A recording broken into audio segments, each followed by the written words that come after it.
Greetings and welcome to my dear Gemini. This is Ron from Tarot of the Twin Sun. Welcome to the channel. Tarot of the Twin Sun is a functional order within the functional division within the order of the Twin Sun. Please take only what you will. This shall not resonate for everyone, but if it does, please like, share, subscribe.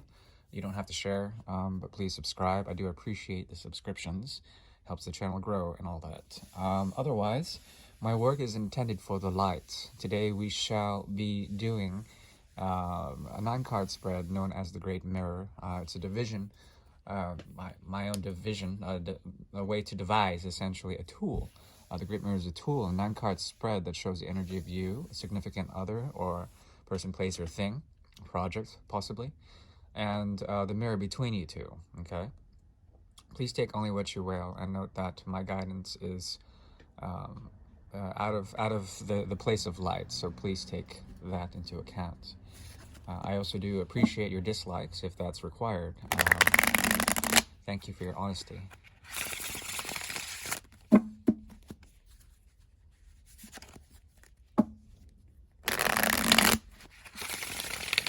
The third house is now opening. Mercury is watching.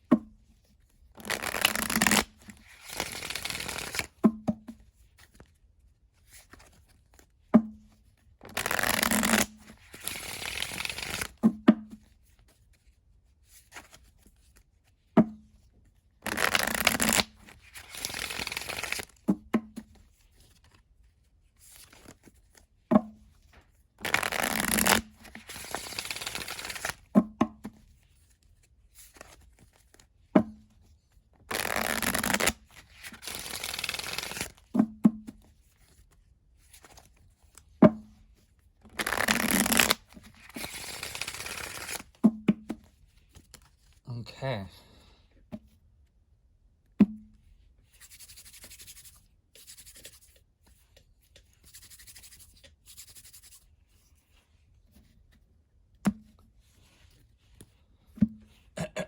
There's a mode of action here that has to do with tension and release.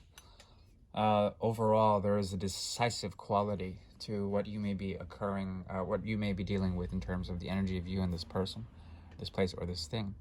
The significant other has at least a complexion here that is based on the withdrawal and then the avoidance of certain things, and then returning to essentially returning to that which was avoided or offered at one point. Okay, this talks about rejection and then acceptance. This talks about merging into union after detaching and becoming sort of at ease with that. There's a complexion to this person or to you that has to do with an action that deals with avoidance and then acceptance, okay? Running away and then coming back. Because of such, there is a feeling that time has been very elusive in terms of this connection, maybe profoundly stretched or skewed in some sort of way.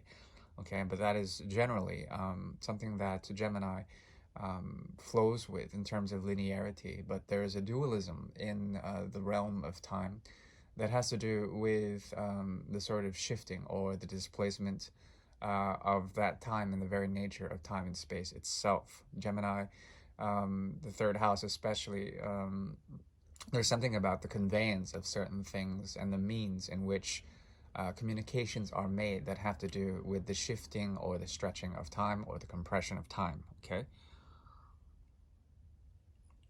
There's an element of leadership here that has to do with constituting in a cooperative way that which is the quest for truth, okay?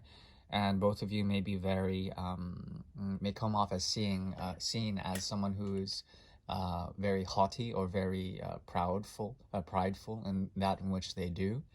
Because of such, you have to be careful of your words and how you use them. There's something about intuition also coming up in the near future after that which was given away returns in some sort of way. This represents an old connection, if not old in terms of time, old in terms of timelessness, old in the fact that you guys have been possibly very much enamored with each other at one point, okay? That is the 9 card right there. This is your energy, this is theirs, or your significant other's projects, your pets, whatever. Here, this is the mirror right here, okay? Conscious, subconscious, unconscious levels of representation, okay? There's something about you that is being perceived, or at least there's something about the memories that you have within this connection that represents a type of corrosiveness. There's a rustic quality, an antique quality to that in which you represent, especially a way to move away from the connection, okay? This is an old and outdated way of really figuring out how this connection, what it means to you. This represents severance as well. The 10 of Cups in reverse usually speaks of a deep connection, but one that no longer can hold its weight in water, okay? Meaning that the very value or the very system that you represent in terms of connectivity, in terms of the human condition within this connection, is fairly fairly outdated, and it needs to be updated in some sort of way. And I mean that in the most kindest ways, meaning that you may appear distant in some sort of way. There is something about this distancing that seems really outdated as well, and maybe perhaps you should embrace some form of really getting in touch with that in which you make connections in general. There's something about also the inner child trying to situate itself in a place much like rudimentary school, trying to really understand how you can be a student of life, or a student of love, or a student of cooperative efforts, and really trying to become well learned in that respect, okay?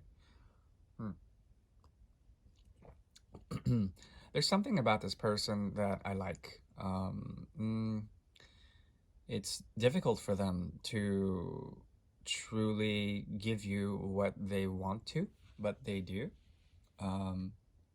In this respect, there is a perfect contentment, a parfait contentement. There's something about what they do, and how they offer to you certain things that is representative of the type of sacrifice. Karmically, this person owes you a great deal, but they're also devoted into modes of expression that are very grounded. And I'm not going to paint this person in a negative or positive light. I think I should treat it as objectively without subjection as possible. But I'm seeing that they are trying to ground you in some sort of way. And I don't mean that in a negative way. I mean, I'm not saying that they're your parent, or like that they're trying to ground you in that way, to restrict you in some sort of way. They're really trying to bring you into this this thing called life, okay? And because of such, it's difficult, because there's an inkling that they want to make a journey to you. They want to begin something, but you feel the same way, but there's like a holdback in terms of faith within each other. You don't believe in their offers. You don't believe in that in which they offer. You think that perhaps they may be a bit too dry, or unnecessarily giving you something and you don't want it.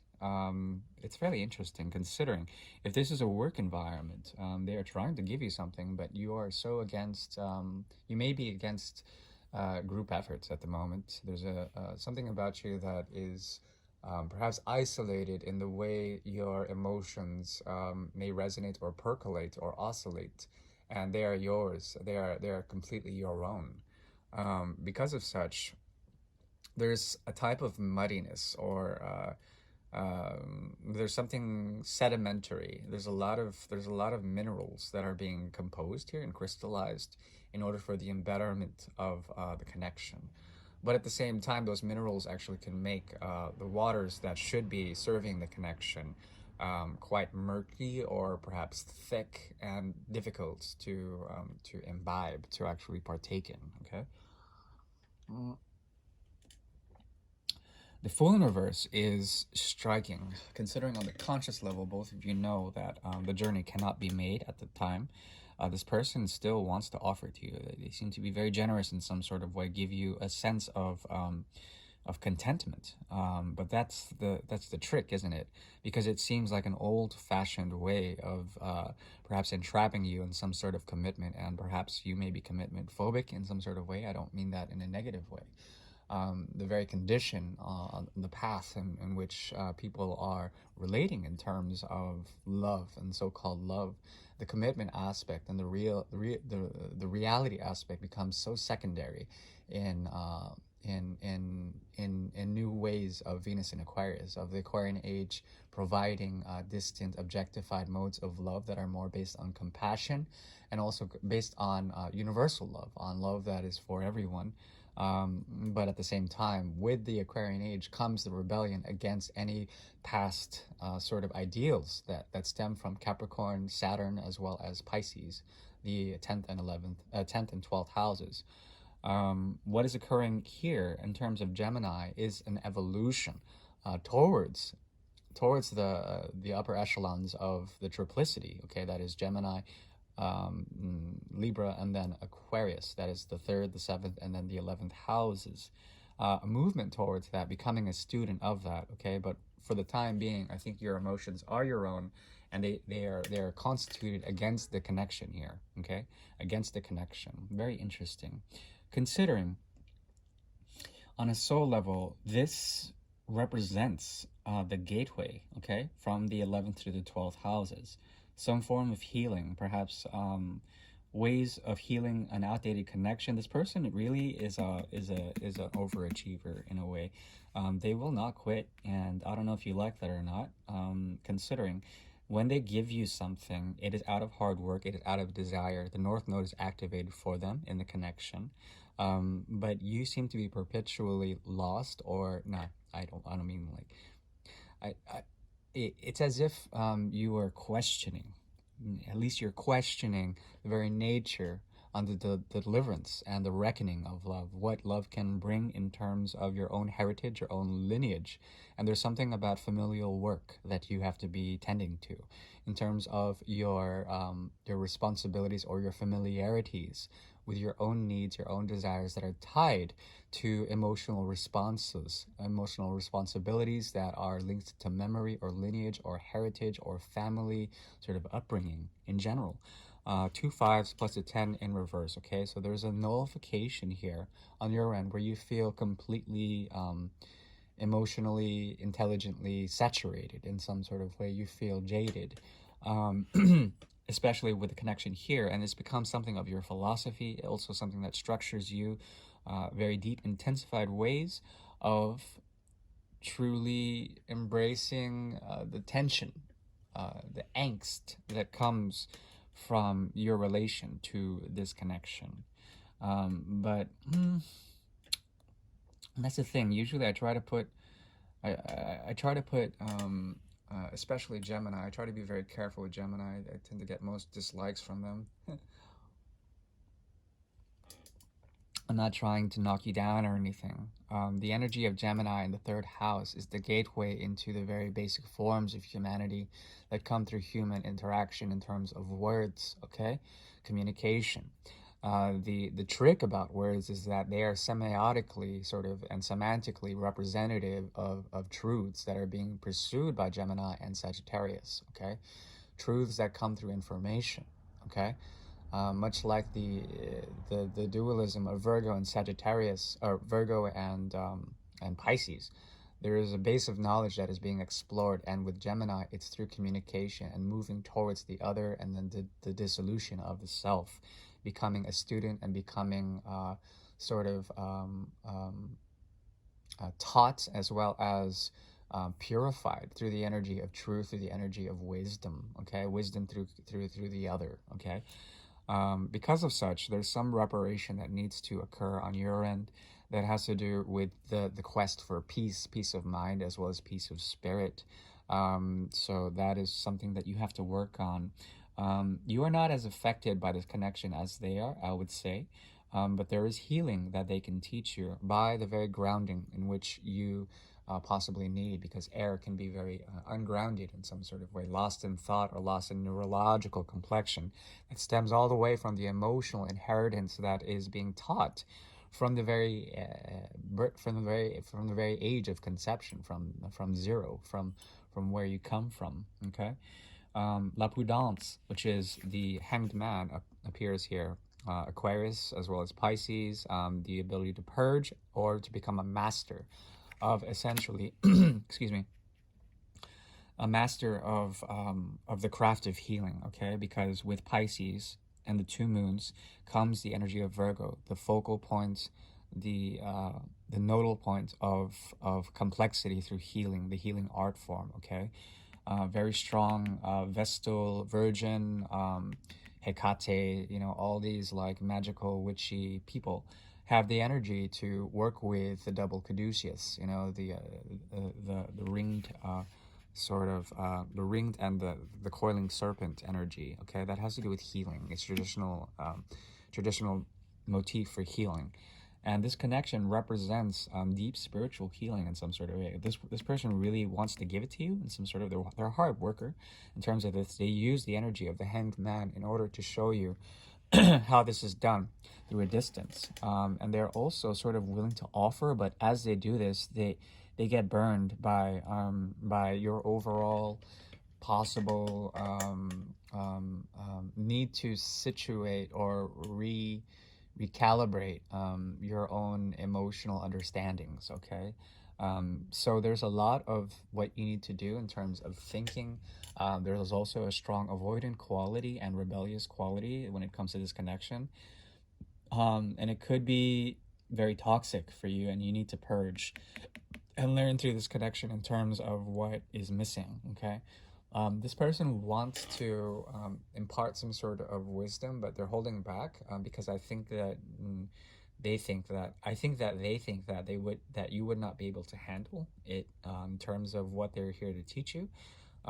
There's a holdback on their end too, even though what's on their mind is essentially giving an offer, a very fundamental offer that has to do with goodness in some sort of way. They want to bring that to you, but there is difficulty because their own path is fraught with their own inner quest for shadow work, as well as understanding their own external world.